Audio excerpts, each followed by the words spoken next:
Assalamualaikum warahmatullahi wabarakatuh. Baik, pada materi kali ini kita akan membahas tentang statistika, yang di dalamnya kemarin kita sudah sempat menyinggung tentang statistika gitu. Jadi tentang apa itu statistika dan lain sebagainya. Jadi di sini akan kita bahas lebih lanjut. Yang pertama, bahwa tujuan pembelajaran kali ini adalah yang pertama kalian dapat mendeskripsikan pengertian statistik dan statistika. Kemudian yang kedua adalah mendeskripsikan jenis-jenis data. Sedangkan yang ketiga adalah menyusun tabel distribusi frekuensi data tunggal dan data berkelompok. Langsung saja, yang pertama, apa sih statistik dan statistika itu? Nah, di sini kita akan membedakan bahwa statistik dan statistika itu adalah dua hal yang berbeda. Yang pertama, statistik itu sendiri adalah, jadi statistik adalah data atau informasi atau hasil penerapan algoritma statistika pada suatu data. Jadi statistik itu adalah datanya.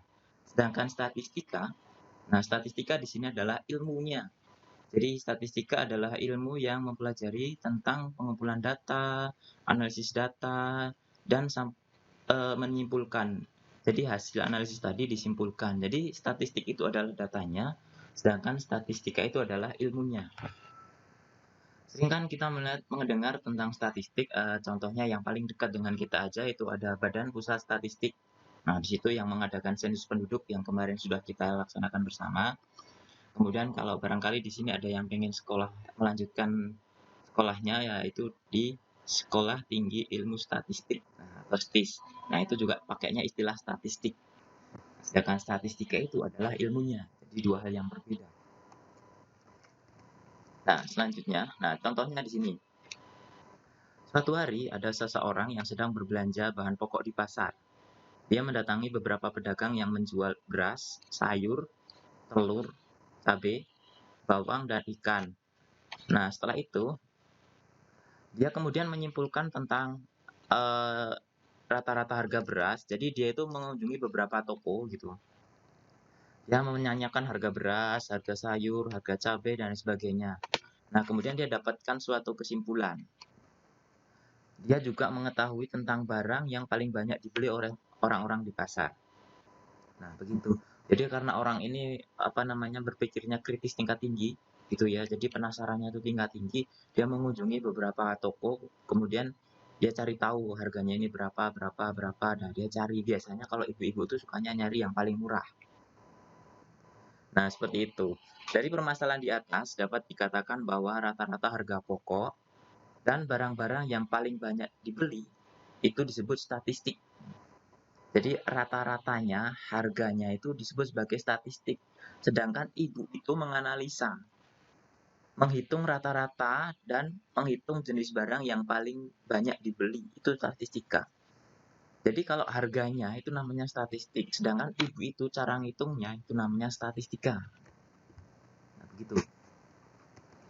Kemudian, di sini saya mendapatkan data bahwa beberapa jenis statistika. Yang pertama adalah berdasarkan orientasi pembahasan. Nah, jadi yang dibahas itu apa? Yang pertama ada statistika matematika dan yang kedua statistika terapan.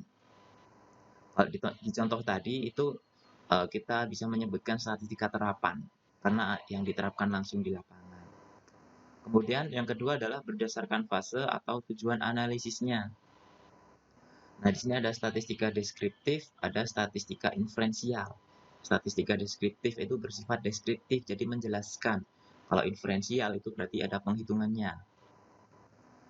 Nah, kemudian yang ketiga adalah dilihat dari asumsi mengenai distribusi populasi data yang dianalisis. Ada statistika parametrik dan ada statistika non-parametrik. Parametrik itu terukur dan non-parametrik itu pengukurannya tidak terlalu jelas.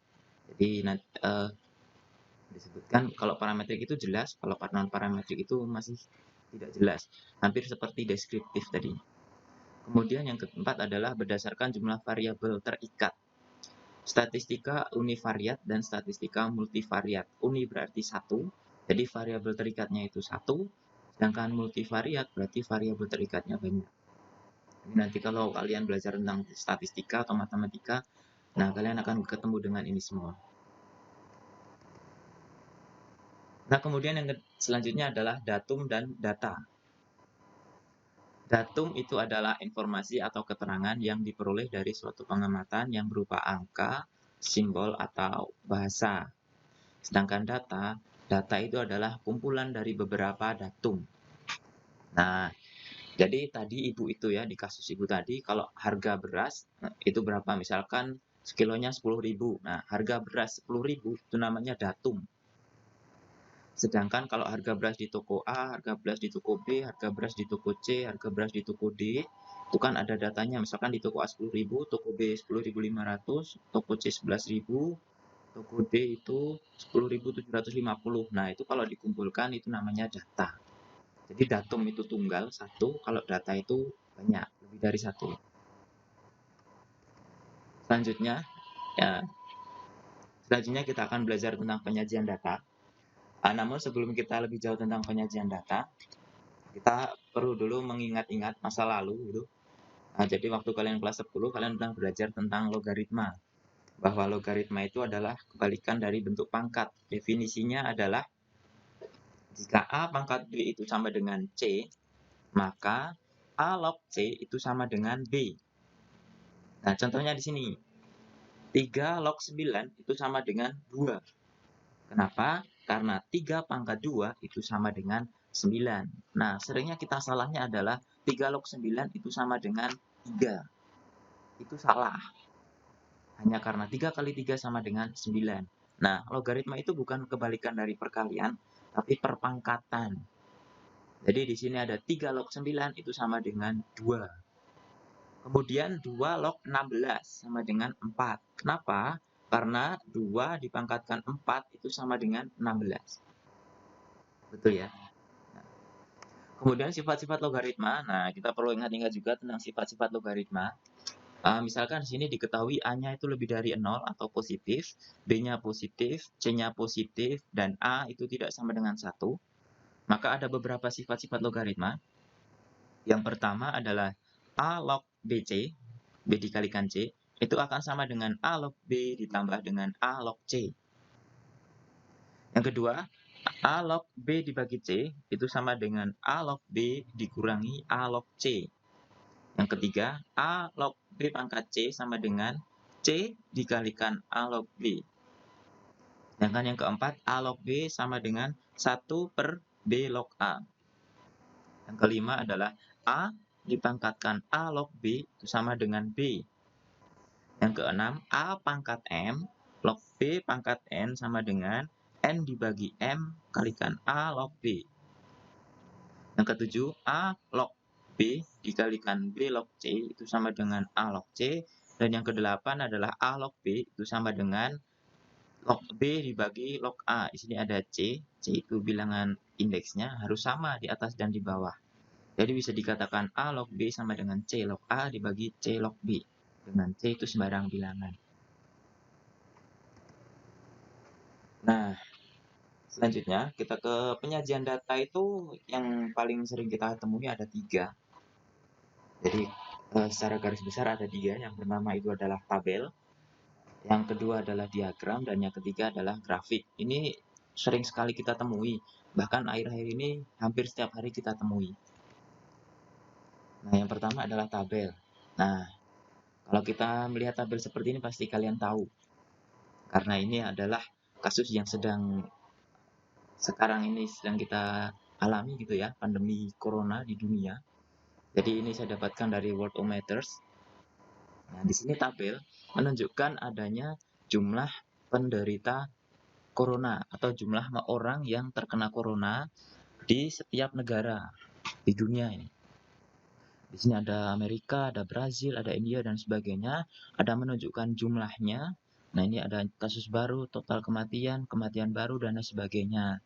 Nah, sifat dari tabel ini adalah bahwa tabel ini digunakan untuk menunjukkan data. Jadi fungsinya untuk menunjukkan saja di sini. Ini negaranya, ini jumlahnya. Sudah sampai situ. Tinggal nanti kalau mau di rank di sini berdasarkan jumlah penderita yang terbanyak gitu ya. Di Amerika itu ada 3.958.461 orang yang terkena corona. Nah, Seperti itu sifat dari tabel itu. Jadi kegunaan tabel itu biasanya hanya untuk menyajikan data saja. Eee, Bisa digunakan untuk ya yang paling banyak siapa, yang paling sedikit siapa. Nah, seperti itu gunaan tabel. Yang kedua adalah diagram. Nah, diagram ini hampir sama seperti tabel tadi ya. Nah, bedanya adalah kalau kita akan menunjukkan siapa yang paling banyak, siapa yang paling sedikit, di diagram ini kita lebih jelas. Nah, ini adalah kasus corona di Jawa Tengah, gitu ya. Jadi di sini dilihat berdasarkan gejalanya. Kalau kita lihat sekilas saja kan kita sudah tahu, kita sudah bisa membaca data itu, bahwa yang tertinggi itu berarti paling banyak, itu ada 17,3% gejala yang muncul dari penderita corona adalah demam. Artinya adalah bahwa paling banyak orang yang terkena corona itu gejalanya adalah demam. Kemudian yang kedua adalah batuk. Dan yang ketiga adalah sesak napas. Lebih jelas lagi kita akan melihat siapa yang paling banyak, siapa yang paling sedikit gitu. Bedanya terlihat. Itu sifat dari diagram. Untuk melihat data supaya lebih jelas. Kalau tadi tabel itu hanya untuk menunjukkan keseluruhan. Nah, kemudian kalau diagram itu kita akan melihat lebih jelas lagi. Perbedaannya seperti apa. Selisihnya juga bisa terlihat.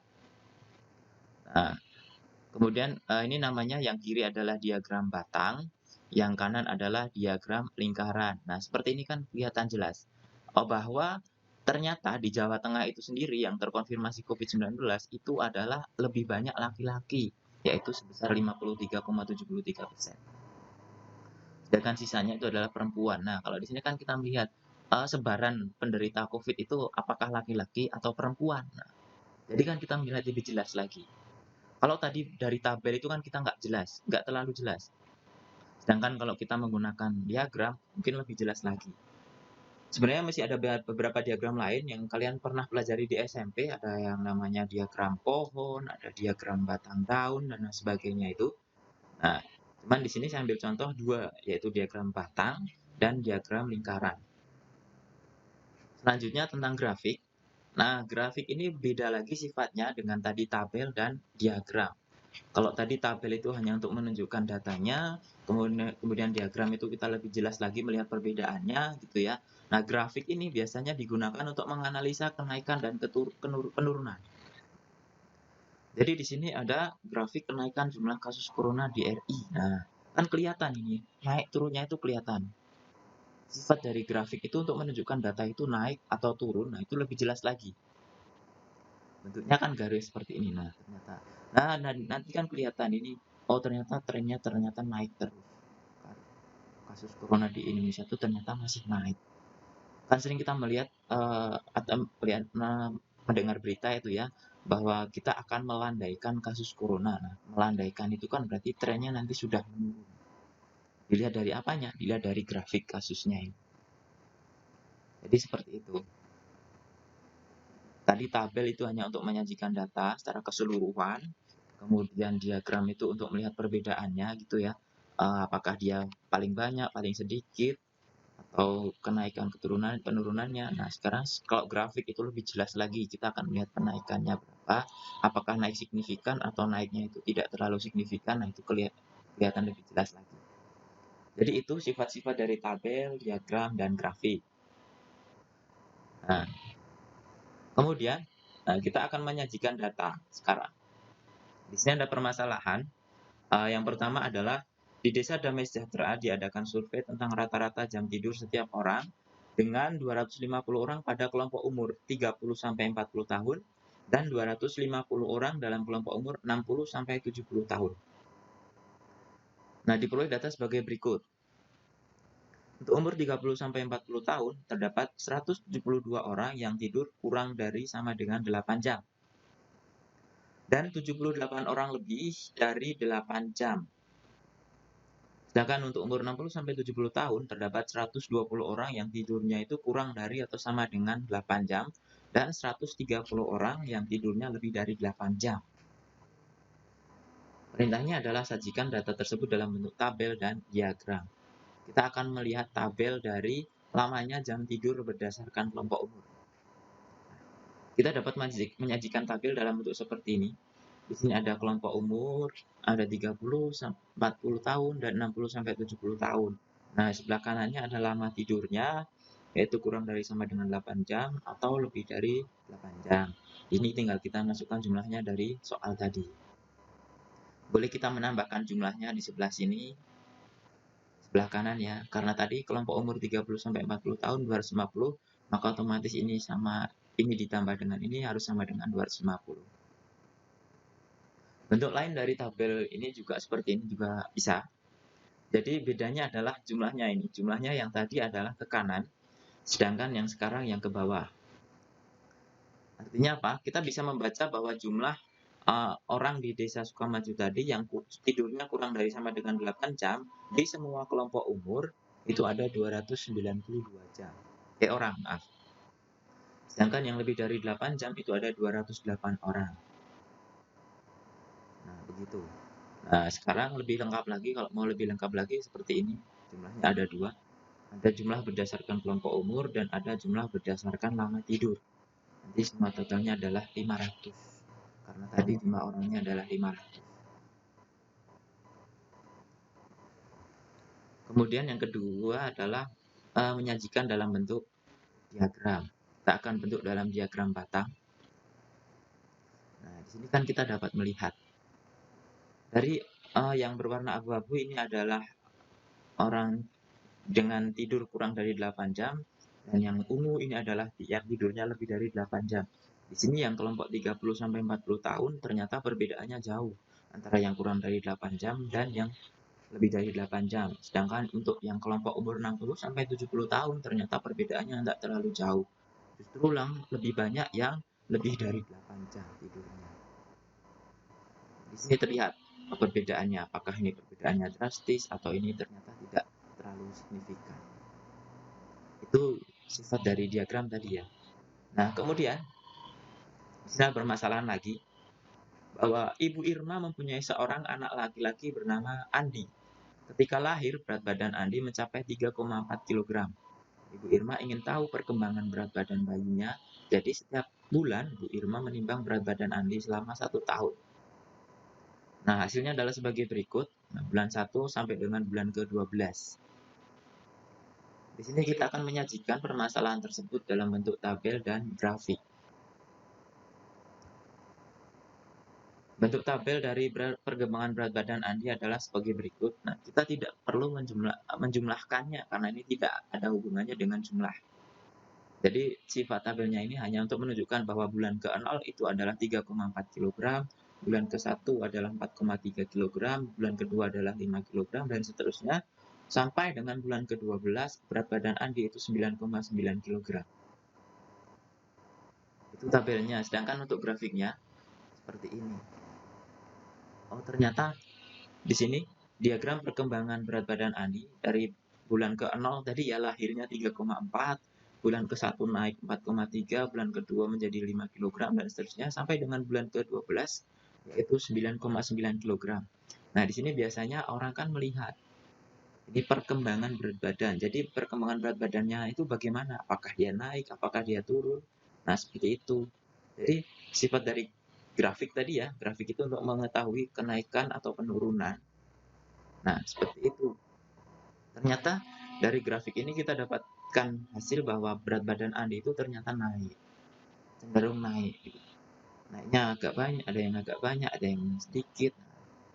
Begitu, jadi perbedaannya tadi ya. Tabel, diagram, dan grafik. Nah, jadi dari contoh ini tadi masalah 1 dan masalah 2 itu namanya adalah data tunggal. Kenapa disebut data tunggal? Karena perhatikan di sini bulan ke-nya itu. Pada kolom pertama yaitu kolom pertama itu sifatnya itu adalah tunggal. Jadi tidak ada rentangnya. Nanti ini hanya 0, hanya 1, 2, 3, 4, 5, 6 dan seterusnya.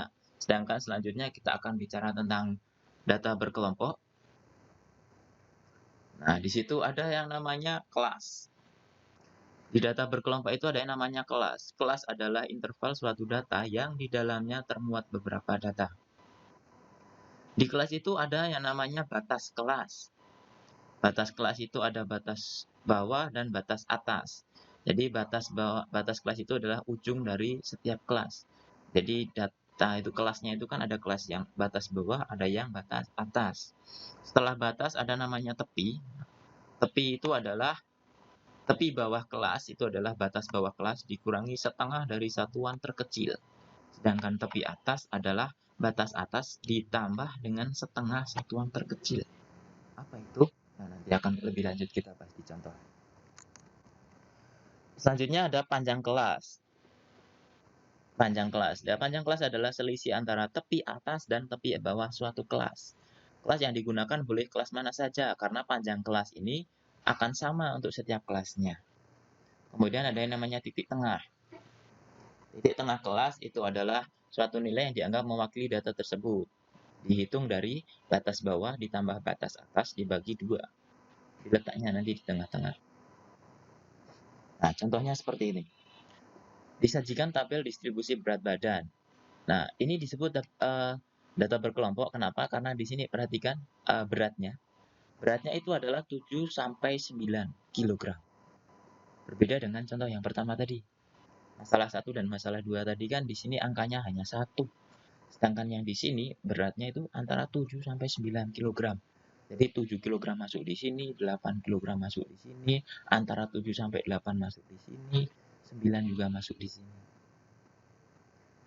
Nah, begitu.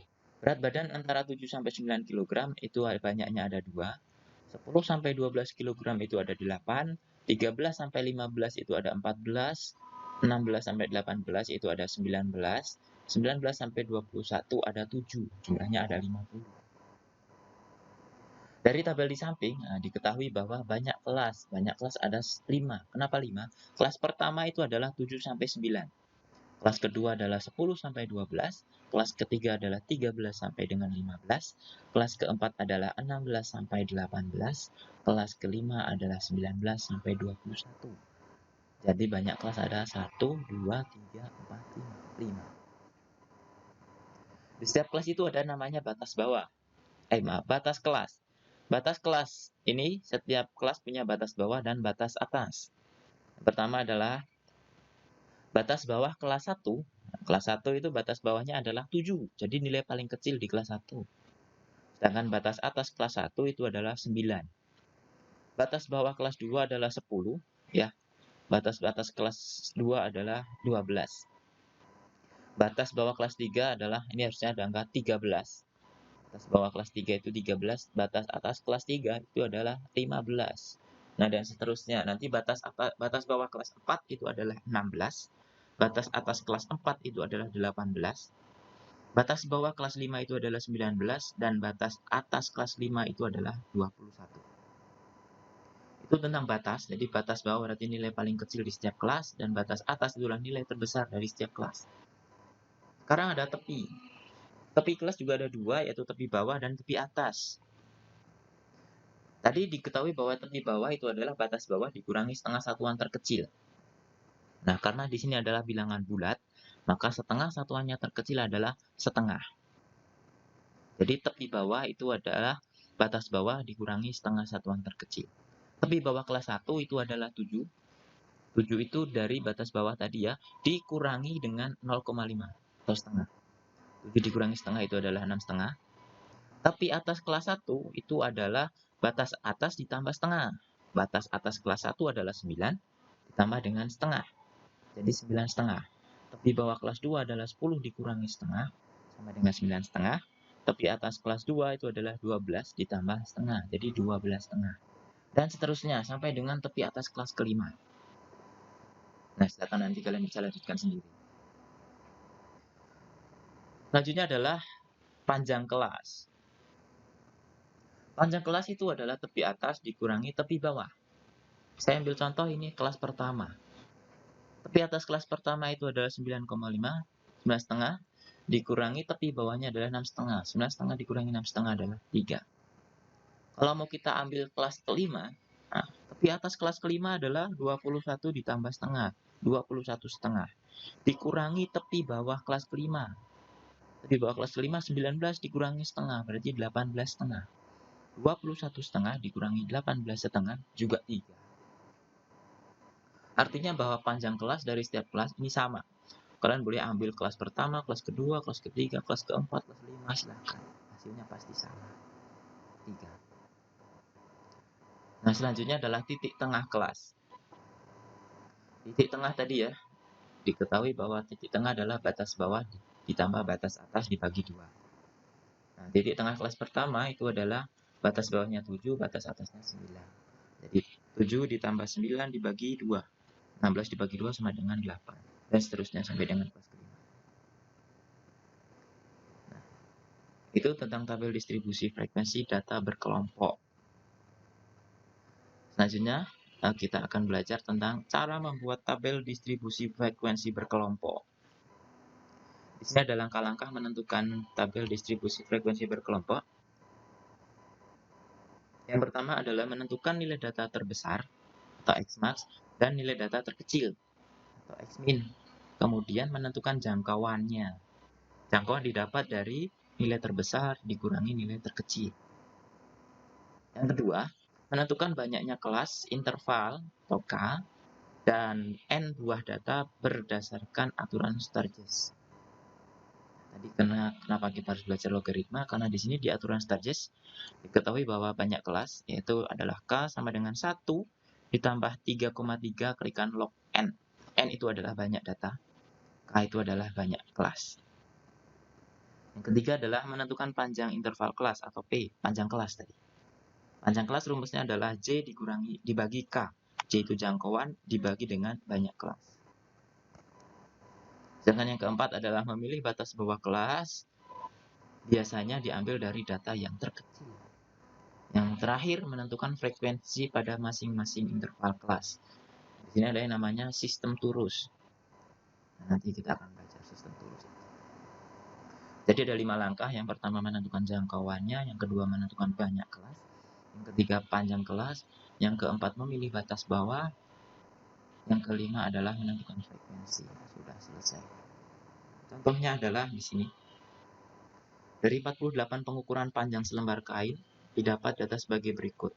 54, 50, 53 ini dalam sentimeter, 54 dan seterusnya sampai dengan 59. Perintahnya, buatlah tabel distribusi frekuensi berkelompok dari data tersebut. Diketahui bahwa log 48 itu adalah 1,681. Baik, cara menyusunnya adalah seperti ini. Yang pertama nilai terbesarnya. Data tadi diketahui nilai terbesarnya adalah 74, nilai terkecilnya adalah 45. Berarti jangkauannya adalah 74 dikurangi 45, yaitu 29. Langkah yang kedua adalah menentukan banyak kelas. Banyak kelas itu adalah K sama dengan 1 ditambah 3,3 log N. N-nya ada 48, jadi 1 ditambah 3,3 dikalikan log 48. Log 48 tadi adalah 1,681 dikalikan 3,3, hasilnya adalah 5,5473. Ditambah 1 berarti 6,5473. Dengan aturan pembulatan, maka kita akan membulatkan ke atas, yaitu 7. Selanjutnya, kita akan menentukan panjang kelas. Panjang kelas itu P sama dengan J dibagi K. J-nya tadi adalah 29, K-nya itu adalah 7.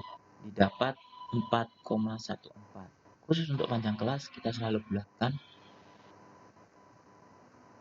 Nah, di sini ada kasus khusus gitu ya. Jadi harusnya ini adalah pembulatannya ke 4, karena lebih dekat ke 4 gitu ya. Turun. Tapi nyatanya ketika kita membulatkan ke 4, nanti ada nilai yang belum masuk. Yaitu 73 dan 74 belum masuk interval. Sehingga, nah khusus untuk di sini, maka panjang kelasnya kita bulatkan ke atas, yaitu 5. Nah, kasus-kasus seperti ini itu hanya beberapa saja. Rata-rata kalau kita menggunakan aturan pembulatan itu pasti langsung masuk. Nah, karena ini kasus khusus, sehingga perlu kita modifikasi. Nah, di sini aturan pembulatannya kita bulatkan ke atas. Kemudian tabelnya adalah seperti ini. Nah, ini yang namanya turus. Jadi cara membuat turus itu dibaca satu-satu tadi. Datanya ada 54, 54 berarti masuk ke yang kelas kedua. Kelas seperti ini ya. Jadi banyak kelas ada 7. kelas ada 7. 1, 2, 3, 4, 5, 6, 7. Ada 7. Kemudian panjang kelasnya ada 5. Karena tadi ya aturan pembulatan. 5 berarti 5 itu kita mulai dari nilai yang paling kecil adalah 45. Berarti 45, 46, 47, 48, 49. Ada 5 panjangnya. Jadi 45-nya dihitung. 45, 46, 47, 48, dan 49. Kelas yang kedua berarti kita mulai dari 50. Jadi 50, 51, 52, 53, dan 54. Ada 5 juga. Kelas ketiga 55, 56, 57, 58, 59. Ada 5 juga. Sampai dengan kelas ke-7.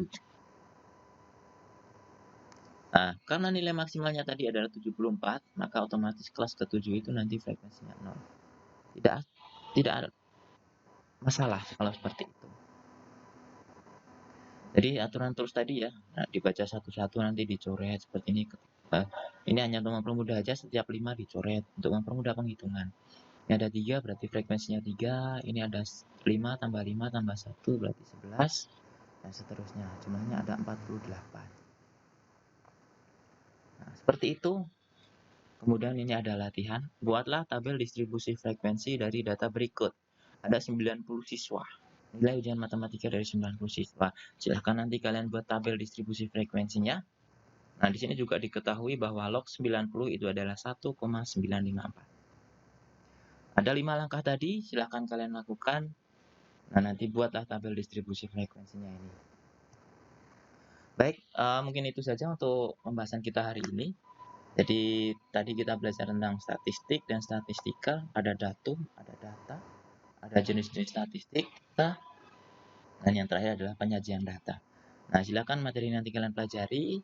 Kemudian ini ada latihan, silakan kalian kerjakan. Baik, itu saja dari saya. Terima kasih atas perhatiannya. Wassalamualaikum warahmatullahi wabarakatuh.